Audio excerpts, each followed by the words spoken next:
All right, first start for you guys, and 3, 2, 1. We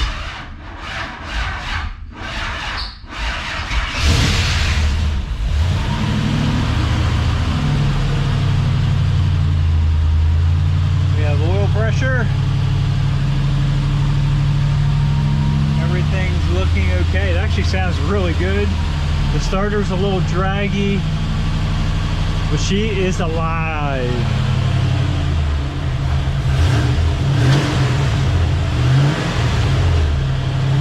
Some oil is burning out of the inside of that exhaust system. See if it idles. Oh, it even idles. Look at that. Look at that. Yes, she is alive. Let's jump into what we did to get to this point from the last video. So as you can see, we have our 3.5-inch handheld here. I'm not sure where we are going to mount this thing yet, but we have plenty of lead. We can tie that up if need be, and this is in a holder. We can double-sided tape that, screw it, whatever. Probably in this area, but for right now it's just sitting on the seat.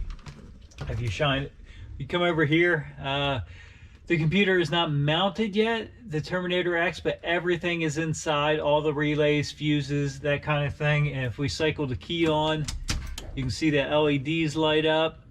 You hear the fuel pump working. All that's working flawless. It does, this fuel selector does work. Again, the left hand or driver's side fuel tank needs a new fuel pump in, so it doesn't run off of that one, but it does run off of the right hand perfectly fine with our setup. I'll go over there in a minute. We have a couple wires that still need hooked up and obviously neatened up, and we still need to mount the Holley back in that spot, and I think I have a game plan for that. So we'll start on the passenger side here. Obviously we have all the battery cables hooked up. I did put extenders on there, the bolt-on adapter, so we can hook all of our stuff. Here's the two main Holley hot wire and ground wire going right to the battery. Again, everything still needs neatened up here. Here's the vacuum line off of the factory truck that we're gonna end up hooking up probably right there on that port. There's a little tab you have to break off to make that work. No big deal. We did put, I had this piece off of another LS engine. We still have to build a air intake system, but I don't know if the customer wants me to do it and spend the time and money to do that, if that's something he's looking to do. But this did have a port here, and we were able to put our air intake temp sensor. We just kind of plugged it right in. It's just a grommet there. So we'll plug that right in there. Pops in nice and, there we go, back in there. So it's reading intake air temp. We got our fan on, our fan shroud. So this is factory square body fan shroud. Works actually really nice. It would be nice if that fan was a little bit further in, because it does stick out of it a little bit, but it'll cool just fine. All that works actually, like I said, extremely nice. The fan spins without any kind of rubbing or anything like that. As far as radiator hoses, we actually bought new replacement hoses for like a GMT 800. So your 99 to 06 or 07 pickup, all these hoses work really nice. The bottom hose, I didn't even have to trim it, fit right on. The upper hose actually comes over. We move our rag here. Factory square body had little tabs off here to hold the hose, and we could put them back on if we wanted, but that sits right there nice and neat, snug. We got all of our heater lines hooked up, put the clamp back on. We have two T's. One is to go into the radiator for the return, and the other T is in the smaller 5/8 hose, and that goes over to the steam vent crossover on the LS. All that worked out really good. We have our belt on. We don't have our alternator hooked up yet because you have to buy an adapter for the Holley to actually make the alternator work. Not a big deal. It's not really that expensive, but that alternator is actually bad. This stud, if you can see it from this side, is actually broke. It's not broke, but it just spins in the alternator, so we'll have to pick up a new alternator.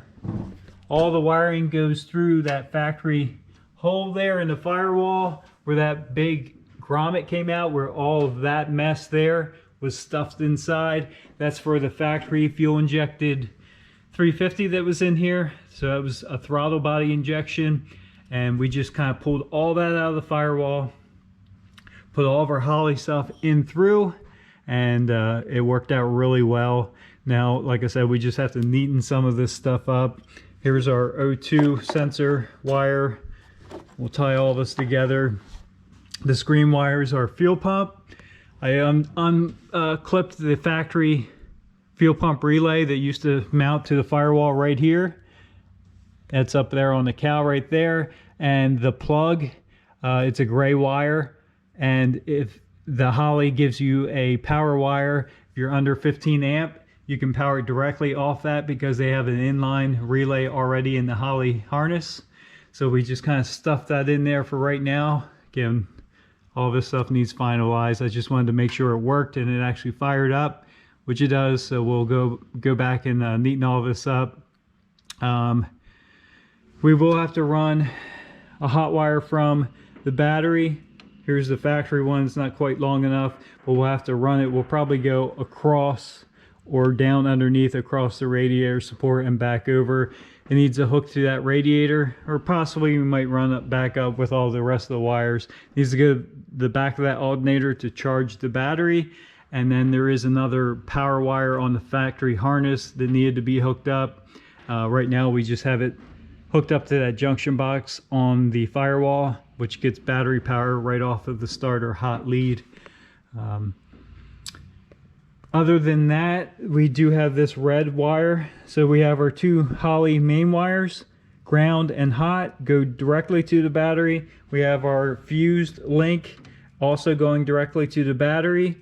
And then inside, this by the way is this is a tack lead, I believe. So we can probably make the factory in-dash tack work off of that Holley. But if we go back inside here, we'll take a peek at what we have going on here. These wires here, right here, are actually for transmission control, and I don't have them hooked up yet. There's I think a power, a constant power, a switched power, and a ground. The black there is ground, obviously, and then there's a brake light switch that needs to be hooked up. Again, all this fits nicely up in there. I have a plan of how to mount that nicely. You do need to access, again, here's your fuses and relays. And if you have any troubles with running or systems, the little LEDs on the side of this Holley, let me cycle the key here. You can see them lighting up, and that will tell you what's going on with the Holley. So you kind of need access for that. Once this glove box is back in, it's going to hide that a little bit, but you can easily just kind of peek under the dash and see those, or flip the glove box down and go from there. Other than the wires we have hooked up outside, the Holley gets one ground wire inside the cab and one switched power from your ignition to cycle the Holley on. Again, guys, I did a complete video, actually two of them, of how to actually hook this Holley up, and it's on a run stand, so it's very easy, clear to see. I'll try to make one of those videos pop up on the screen here, but it's a little harder to show when it's in the vehicle, just because there's stuff kind of routed everywhere. That's why it's easier to show on the run stand of actually how to wire this Terminator up. Very, very easy, but you know, like I said, it's easier to show when there's no dash in the way, there's no firewall separating stuff. So the 3.5 inch handheld goes over, we have it running under the dash pad here, or behind the dash, over to the main harness. There's a little plug, so that's plugged in there. All right, as you can see, we have it back up in there, and it's because we did develop an issue actually kind of with the fuel system, or definitely with the fuel system. So It actually sounds really, really good. So let's get this thing backed out. We already have the trailer hooked up to the Turbo GMC, which we're gonna haul it on. So let's get it loaded up.